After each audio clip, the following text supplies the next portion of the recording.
이번에는 영어에 대해서 한번 이야기를 해보려고 합니다. 사실 근데 저희가 학교에서 아이들을 가르치고 있는 교사이긴 하지만 영어만큼 아이들이 학교에서 배우고 있는 것과 학교 밖에서 배우고 있는 것이 이렇게 심각한 격차가 있는 과목은 또 없을 것 같아요. 그렇죠? 네, 3, 4학년 같은 경우에는 일주일에 2시간, 그리고 5, 6학년도 3시간밖에 수업 시간이 되지 않으니까요. 그래서 아이들 같은 경우에도 영어의 수준을 보면은 진짜 영어만큼 실력 격차가 많이 나는 과목이 없는 것 같아요. 어떤 아이들은 뭐 이미 영어를 너무 어릴 때부터 열심히 많이 공부해서 외국인 뺨치게 잘하는 친구들이 있는가 하면 책도 다 읽고요. 그렇죠. 책도 다 읽고 심지어 일기도 영어로 쓰고 네. 막 그런 친구들도 많은 반면 아직까지 이 알파벳 소문자 B와 D를 헷갈리는 친구들도 있는 만큼 파닉스도 잘 안 되고. 그쵸? 이런 친구들을 한 교실에 모아놓고 수업을 하는 게 지금 사실 공교육 영어의 실태다 보니까 이 학교 영어를 어떻게 따라갈 것인가 사실 이거는 부모님들의 관심사도 아닌 것 같고요. 우리 영어에 대한 조금 더 일반적인 이야기들 한번 해보도록 하겠습니다. 네.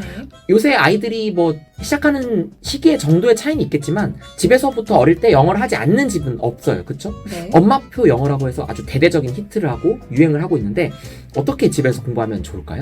일단 뭐 엄마표 영어 말씀하신 것처럼 영어로 된 짧은 동화책이나 노래들을 가지고 영어 공부하는 건 아주 좋은 방법이라고 생각합니다. 자연스럽게 단어들도 습득할 수 있고요. 또 아이들이 그 시기에는 그런 것들에 흥미가 많을 때니까 그냥 자연스럽게 영어를 많이 접할 수 있다는 게 제일 큰 장점인 것 같고요. 그쵸. 많이 노출되는 게 일단 우리나라는 좀 EFL 상황이니까 좋은 것 같긴 한데 근데 저는 노출을 하루 종일 시켜주는 것만큼 아이가 어떤 타겟 언어 하나, 두 개 정도는 좀 집중해서 습득하고 사용해보는 시간이 좀 중요한 것 같아요. 우리가 계속 듣기만 한다고 이거를 또 알게 되는 건 아니잖아요. 네, 사실 그렇게 해서 자연스럽게 발화를 하기까지는 너무 투입량이 많아져야 되는데 현실적으로 그건 어려운 환경이니까요. 선생님 말씀하신 것처럼 아이들이 잘 하지 못하더라도 일단은 자꾸 말을 해보고 써보고 하면서 자기 것으로 체화하는 과정이 필요할 것 같네요. 사담에서 선생님이 북유럽 아이들이 영어를 잘하는 이유랑 우리나라를 비교하는 게 좀 이해가 안 된다는 말씀을 하셨어요. 그 얘기도 좀 해주세요.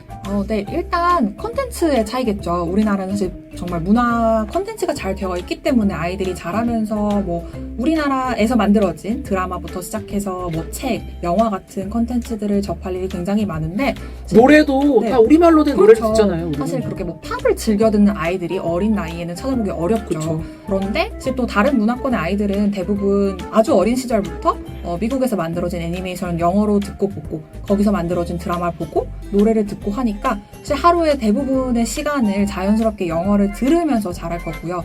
그렇게 노출이 많기 때문에 영어를 자연스럽게 습득하면서 바로 할 수 있는 걸 거고요. 그러니까 노출이 확실히 차이가 있는 것 같아요. 이게 네. 영어가 아이들한테 모국어도 아니고 우리는 제2 언어도 전혀 아니고 진짜 완전히 고립된 외국어를 배우는 거나 마찬가지거든요. 네, 그래서 투입되는 양의 차이가 그렇죠, 그렇죠. 그 투입된 양 차이가 이렇게 비교가 안 되는데 일주일에 3, 4학년 같은 경우는 2시간, 5, 6학년 같은 경우에는 3시간 공부한 것 가지고 뭔가 충분하다고 생각하면 그게 어불성설인 것 같습니다. 네.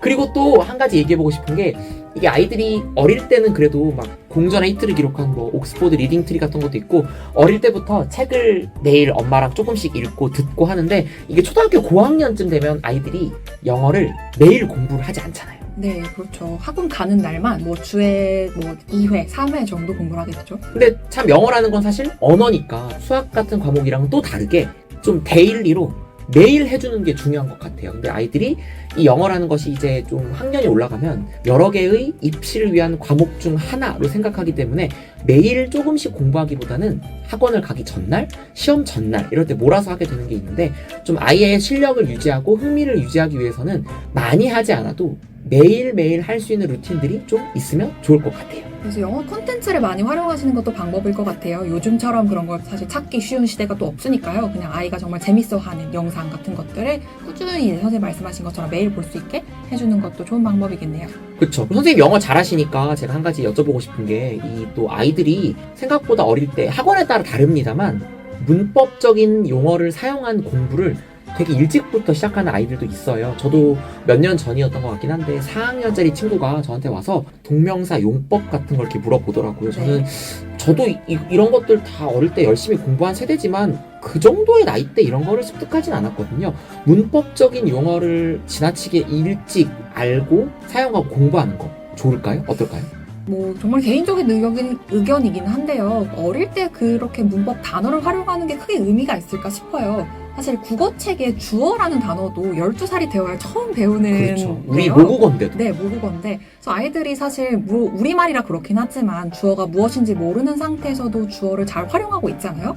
그런 것처럼 영어도 그냥 자연스럽게 언어니까 뭐 아주 문법 구조에 딱 맞지 않더라도 많이 듣고 많이 말하다 보면 익숙해질 테고 어느 정도 기본적인 문법이 잘 갖추어진 문장들이 익숙해지다 보면 뭐 추후에 그런 문법적인 지식들을 습득할 수 있는 나이에 배워도 더 잘 따라갈 수 있지 않을까 싶네요. 선생님은 또 담임 선생님도 하셨지만 또 아이들 특히 초등학교 3학년 대상으로 영어 선생님도 하신 적이 있으니까 또 이런 생각이 더 나실 것 같아요. 네, 저는 3학년 학교에서는 처음으로 영어를 배우는 나이지만 사실은 대부분의 아이들이 영어가 이미 익숙한 상태. 영어 유치원 나온 애들도 많을 거예요. 그렇죠. 영어 유치원 나온 친구들도 많이 만났는데요. 이제 그때 선생님들이랑 했던 이야기 중에 이제 기억에 남는 게 있어요. 그러니까 이 아이들이 정말 5살 때 영어 유치원을 다니면서 지금 10살까지 오면서 도대체 몇 시간을 영어를 공부를 했을까에 그렇죠. 대한 정말 생각을 했는데 영어 유치원에서는 한국말 못 쓴다면서요. 네, 그럼요. 네. 한국말을 못하고 모든 의사 표현을 영어로 해야 되니까 사실 그래서 10살에 딱 아이들을 만나니까 정말 영어에 대한 자신감이 가득 차 있었어요. 그렇죠. 그래서 그거는 정말로 영어 공부를 하는 아이들에게 큰 도움이 될 거라고 생각하지만 한 가지 좀 의아했던 게 사실 그렇게 많은 시간을 들여서 공부했는데 사실 그렇게 또 높은 수준의 영어를 구사했느냐라고 물으시면 꼭 그렇지만은 않았거든요. 맞아요.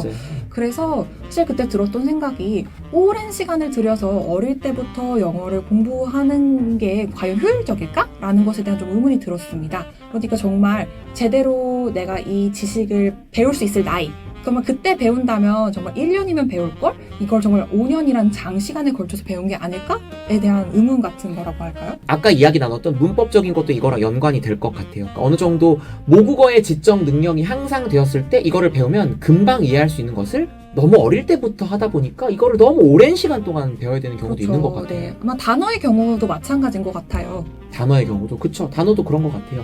단어를 외울 때 보면은 초등학생 같은 경우에 이 사교육을 받고 있는 친구들이 주로 외우고 있는 단어들을 보면 우리 일상생활에서 쓰는 단어뿐만 아니라 뜻이 아주 추상적이고 중학교 이상의 수준의 영어 단어를 외워요. 근데 저는 그럴 때 보면은 이 단어를 모국어로 한국어로 된 뜻 정도도 애들이 제대로 이해를 하나? 이런 생각이 들더라고요. 그러니까 이 영어를 한국어랑 연결해서 외우긴 하는데 이거를 제대로 알고 있나 싶은 생각에 역시 모국어가 중요하지 않나라는 생각을 또 하게 됐습니다. 네, 단어 시험을 보니까 기계적으로 외우긴 하는데 사실 그 말이 무슨 뜻인지 잘 모르는 경우들이 있죠. 제가 아까 예를 들었잖아요. skeptical이라는 회의적인이라는 단어도 어떤 아이들이 외우고 있는 걸 보면 제가 이 뜻을 아냐고 제가 물었어요. 그랬더니 이 회의적인의 회의가 우리 이 미팅의 모여서 회의라는 하는 회의. 생각하기도 하더라고요. 참 이런 걸 보면 이렇게 기계적으로 외울 거면 이게 의미가 있나? 라는 생각도 들었어요. 단어 외우기 할 때 이 단어, 영어 단어 외우는 것만큼 그 한국어의 뜻을 깊게 이해하는 것도 좋은 것 같습니다.